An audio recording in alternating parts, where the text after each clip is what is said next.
Olá, tudo bem? Tranquilo? Como é que você está? Feliz da vida?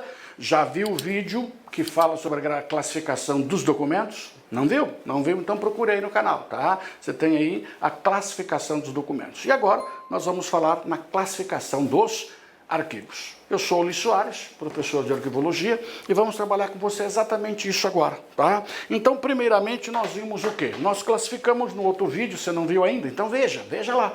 No outro vídeo eu falei como você classifica este documento aqui. Este documento é o quê? Ele é textual, esse documento é sigiloso, esse documento é um rascunho, esse documento é o quê? Então essa é a primeira ideia, tá? Aí nós pegamos então agora vários desses documentos, vários deles, e nós criamos um arquivo. Então agora nós vamos classificar esse arquivo. De que maneira eu vou classificar então o arquivo para você, tá? E nós vamos classificar o arquivo de que maneira? Então vou montar para você um outro mapa conceitual muito interessante para você for estudar. O mapinha conceitual vai estar na mão para você, tá? Primeiro, nós vamos classificar em relação à entidade mantenedora, ou seja, de quem que é aquele documento. Então esse documento pode ser público e esse documento pode ser privado. Fechou? Detalhe interessante, normalmente nós encontramos que pode acontecer de um arquivo privado se tornar um arquivo público. Isso pode acontecer. De repente um arquivo privado foi considerado aí de interesse público. Então, por exemplo, aí, se você pegar aí a obra do nosso Oscar Niemeyer, foi considerado que era um arquivo privado, foi considerado como sendo o quê? De interesse público. Então, simplesmente, um privado poderá se tornar público. Em contrapartida, um público, ele não poderá se tornar o quê? Ele não poderá se tornar privado. O que é público continuará sendo sempre público, tá? Então o primeiro raciocínio é esse, a minha entidade mantenedora, ele é público ou ele é privado, tá? Num segundo momento, nós temos a natureza dos documentos. Olha só, a natureza dos documentos significa dizer o quê? Que o meu documento poderá ser especial ou o meu documento poderá ser especializado. Agora, cuidado com esse detalhe que nós temos. E aí que as provas pegam você no contrapé. Sabe por quê? Porque ele fala em natureza do assunto, e agora ele coloca para você a natureza dos documentos. Então repare, a natureza do assunto é a classificação do documento. Classificação do documento. Esse documento tem uma informação sigilosa ou ela é ostensiva. Então essa é a classificação do documento. É a natureza do assunto. Agora eu reuni um monte de documentos e falo então naquilo que seria a natureza desses documentos. Ou seja, documentos que eram iguais, documentos que eram semelhantes, então acabaram ficando juntos. E esses documentos que ficaram juntos acabaram simplesmente representando para nós o quê? Esta ideia. Está aqui, ó. Ele é especial ou ele é especializado. Então, primeiro raciocínio, ele é especial. Depende, portanto, do suporte. O suporte tem uma situação especial, tá? Ou então ele é especializado. Isso aqui é muito fácil você entender. O especializado vem vinculado àquilo que seria a sua área do conhecimento. Quer ver como é que é tranquilo, cara? Tranquilo? Vamos pensar assim.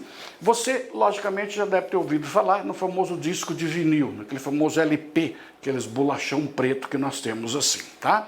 Ou pode ser até o teu CD. Vamos imaginar que você goste aí de CD. Muito bem. Agora, vamos imaginar que você tem então aquele discão. Você coleciona discos, você coleciona LP, nossa, tem aqueles discos antigos, você gosta do barulho da agulha no disco, enfim. Aquilo ali é um suporte especial. Por qual motivo? Quando você vai, por exemplo, leva uma pessoa na sua casa para que você possa ouvir um disco antigo que você tem ali, aí você vai lá, pede para a pessoa pegar o disco, ela vai lá e pega o disco assim, ó. Ela vai lá e pega o disco bem no meio assim. Você vai ficar louco, não? Imagina aqueles dedão cheio de gordura e o cara pegar no meio do seu disco de vinil. Você vai ficar feliz? Não, porque ele tem um suporte especial. Então você normalmente põe aquele dedo no buraquinho que tem ali no meio do disco, aí você apoia do lado, não é assim? Aí você limpa, não é esse o cuidado que você tem com o seu disco de LP ou de vinil? Esse é exatamente o seu arquivo dito o quê? Especial. Então ele necessita de um tratamento especial em função do suporte, beleza? E quando você fala em especializado, especializado está vinculado à sua área do conhecimento. Por exemplo, um conjunto de documentos vinculados, digamos, aos tratamentos para o coração, para a pressão alta. São tratamentos médicos, são. Então eu reuni aquele arquivo especializado e deixei tudo junto. Fechou? Então essa é a diferença que você tem entre o especial e aquilo que seria o chamado especializado. Beleza? Outra situação que nós temos com relação à atuação. A atuação pode ser central ou pode ser setorial. Cara, cuidado com essa expressão, ó, autuação. Autuação é quando você simplesmente vai transformar um documento, isso aqui vira um processo. Não tem nada a ver com área de ação. Atuação é área de ação, tá? O meu documento, o meu arquivo, ele é central, ou seja, ele age em termos centrais, ou ele age no setor. Então agora preste atenção, o que nós vamos encontrar? Uma grande empresa, vamos pensar numa grande empresa, tá? Essa empresa tem, por exemplo, setor A, setor B, setor C, 3 grandes seções, tá? Não interessa quais são. Eu posso ter um arquivo aqui? Posso ou não? Posso, então eu posso ter aqui aquilo que seriam os chamados arquivos setoriais.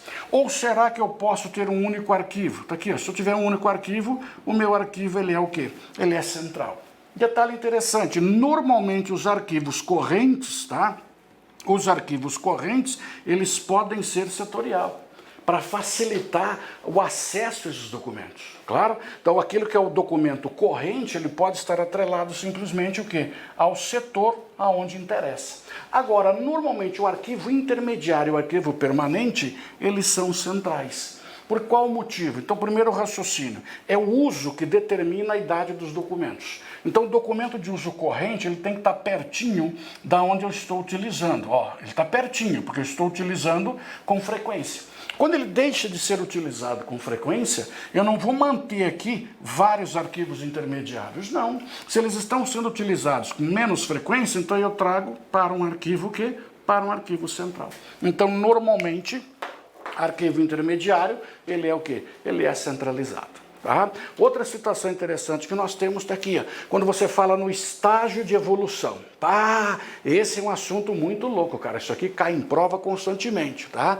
É a famosa teoria das 3 idades. Por que a teoria das 3 idades? Que é o período que nós estamos tratando desse documento. E o nosso documento pode ser, então, em 3 idades distintas.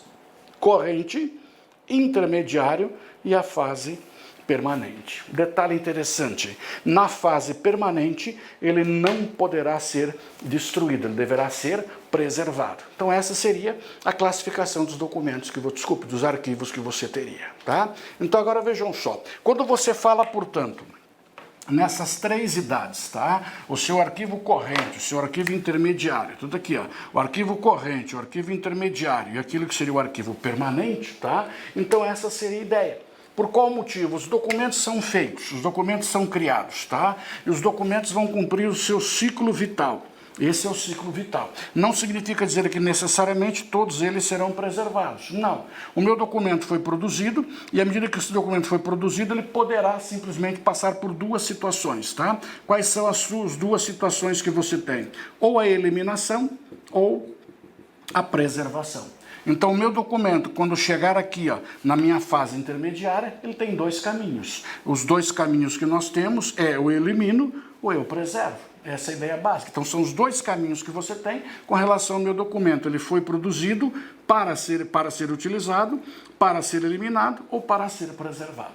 Fechou? Então, esse é o caminho que você tem da famosa gestão documental ou a gestão dos documentos. Então, o nosso documento, ele pode passar pelas diferentes etapas, pelas diferentes idades, ou simplesmente ele pode ser eliminado. E quando ele será eliminado ali? Quando ele não tiver mais o quê? Quando ele não tiver mais valor nenhum. Nem valor primário e nem valor secundário. Gostou? Curtiu? Se inscreva no canal, compartilhe. Até a próxima. Um grande abraço. Tchau.